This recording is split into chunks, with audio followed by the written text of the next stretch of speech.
munsi nsenga nsaba Imana igira ikinyereka, iyo Mana yacijigira neza ntabwo igihinduka, iyo ugitabaje irakumva kandi uyihamagaye irakwitaba.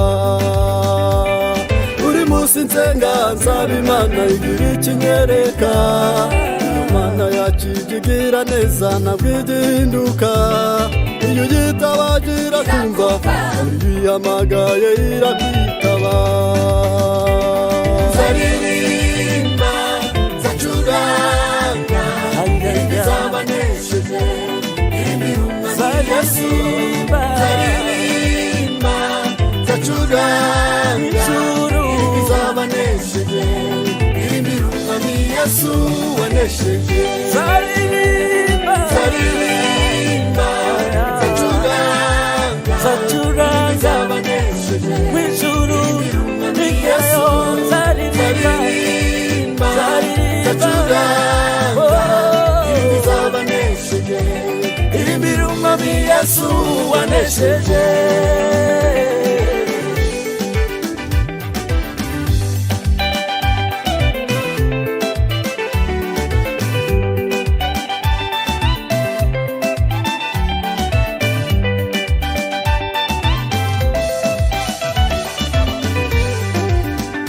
Niwe wenyine wo guhimbazwa, niwe wenyine wo gutaramirwa, kuko yamanutse ikuzimu afata Satani, amwambura imfunguzo akingurira abera.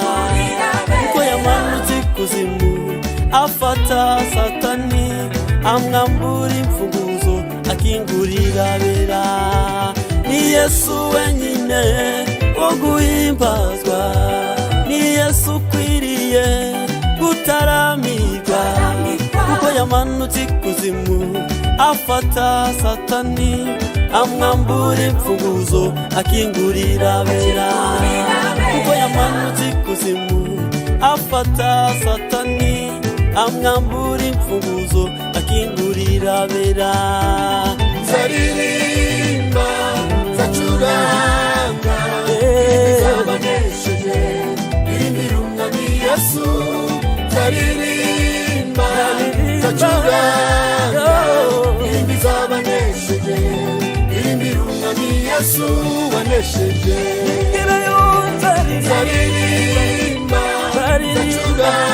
zacuranga izabanesheje imirunga ni Yesu. Zaririmba zacuranga izabanesheje imirunga ni Yesu wanesheje.